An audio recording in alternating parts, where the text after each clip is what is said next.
This chapter wraps up Volume 46, and we're formally introduced to Ghost Princess Perona. We see Gecko Moria and Absalom the Pervert. One Piece, Chapter 449, The Four Monsters of Thriller Bark. Well, hello, my brothers and sisters and undead nightmares of the Nerd Nation. I, as always, am Jim, and I'm here to bring you another review on the awesome and the thrilling and the actually pretty exciting and nightmarishly lavish tale of One Piece. Now, our last chapter really saw things as we kind of ended off over there with Luffy and his group.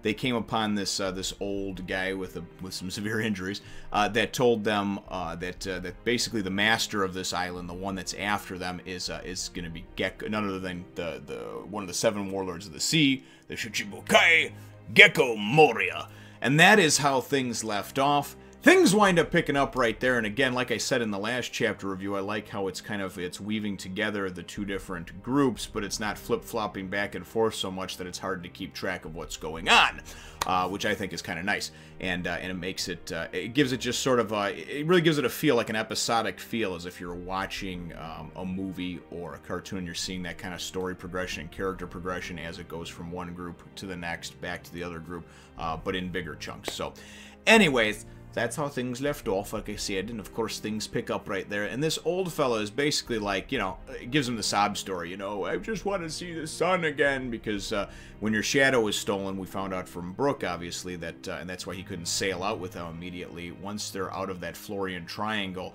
and obviously just that, that overcast, you know, always impending doom cloud cover, if the actual sun hits you, you'll die, so, without your shadow. So, you know, he kind of appeals to their, you know, their nicer side, like, hey, we need some help and this and that, and Frankie buys right into it. He's crying, he's all up in that shit, you know, wants to help him out, and you know, and you get, I think it was Sanji or Zoro's like, you can't just go helping every bleeding heart that you see, you know.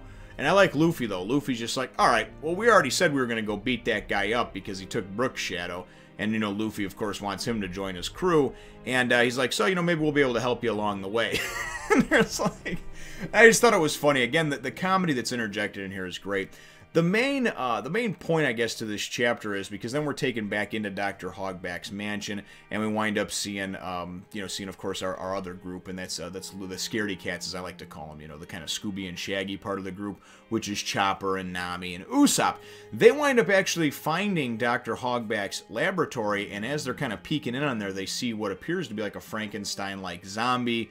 Luffy and them had mentioned as well that all these zombies or whatever these things are, they all not only had the stitches and stuff on them, but they all actually had numbers as well, like they were numbers of experiments that maybe Dr. Hogback works on and does a Frankenstein-like deal to bring them back to life, reanimate them, whatever, not really sure. They also see Sindri in there, which of course, you know, they're still kind of getting over the fact, or still trying to grasp, you know, and grasp the concept that she died 10 years ago and is reanimated, you know, so so there's a little exchange between those two. As they're there, of course, they're kind of peeking in on that character that we saw only the kind of shadow of, you know, that had, looks like he has a sword and just some kind of tattered rags and whatnot, winds up finding them and coming upon them. We still don't see this character, though. As they turn and look, they go, oh, Brook, because they think it's Brook, and I'm thinking, oh, shit, what happened? Brook got in there and somehow got... But then, as they wind up kind of, you know, busting through the door and sort of getting chased in there, then they go and they say, oh, no, it couldn't be Brook. It looked like it was a skeleton, but it still had skin on him, right? So, again, the only thing that I can think of that we've ever seen before is like that Captain T-Bone. And again, I may be way off base. I don't read ahead with things.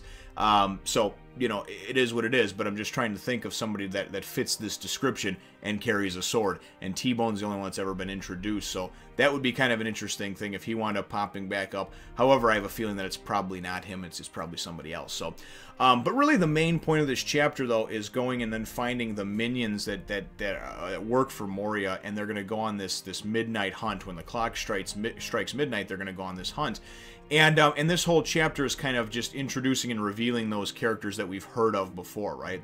Absalom is actually the invisible guy, the perv that was trying to lick and grab Robin, and then of course Nami in the shower and everything like that. So he winds up going and actually becoming visible, I guess. So apparently that's a power that he has. And he winds up going and kind of getting all the zombies to rise up from the graveyard for this hunt and everything. And they're all like pissed off that they got to get up, but he's, you know, he's telling them, he's commanding them to rise, and you'll keep doing it again and again as long as I tell you to. So he's one of the dudes, and he's the commander of all the zombie generals and stuff like that. Then we're introduced to and actually see the ghost princess Perona. And as a matter of fact, I kept it at the pages here so we can go and see the, you know, them. Absalom of the Graveyard, of course, is right there. Kind of a cool looking design on that fella. And then, of course, we've got Ghost Princess Perona. You got your kind of sexy looking, you know, bubblegum pop type chick. You know, she's looking pretty cute, as most females do in One Piece. You know, except for, with the exception of, you know, some like Kokoro and stuff like that. Maybe back in the day, but not now. I don't want no beer swilling, half mermaid looking Humpty Dumpty mother, you know, so I wouldn't fuck that with a stolen dick, you know, so anyways, but it introduces those two. And then just before that, actually, we wind up, some of the minions go and wake up Gecko Moria, right? And they're like, Master, you know, you've been out for 4 days since the last night hunt, and he's growling and shit, it looks like. You don't really see him. He doesn't get the formal box introduction where it says Gecko Moria. You just sort of see his eyes and part of his, like, face, and just kind of the shadow and the outline, you know. And they're like, we prepared 4 days worth of food for you, don't worry about it. Anyways, and then we wind up seeing Luffy and company as they're getting close to Dr. Hogback's castle, as everything's finishing up and the chapter and the volume's wrapping up. He looks up, and because he's like, oh, you want to run? Because there's rain, you know, it's raining, let's run the rest of the way. They look up and they notice, what the hell is that, right? And the old dude appears again, the old guy with severe wounds, and appears and tells him that Thriller Bark is none other than the world's largest pirate ship, or ghost pirate ship. And they actually go and show kind of a zoomed out thing of this. Very, very cool looking, I thought. As you wind up seeing this over here, and they talk, well, here, you actually you don't see like a big picture of it, but anyway, but they kind of show you that as the main mast and the sails go up over here, that this thing that we thought was just some kind of island that could actually move within this Florian Triangle is actually a giant frickin' ship.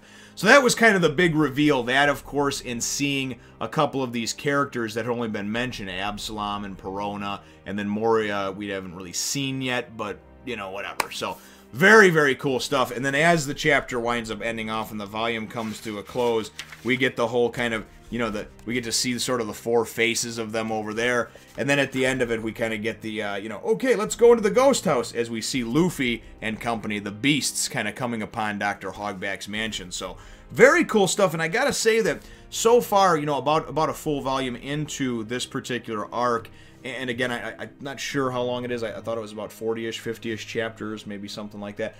I'm enjoying it. I'm enjoying it for what it's worth.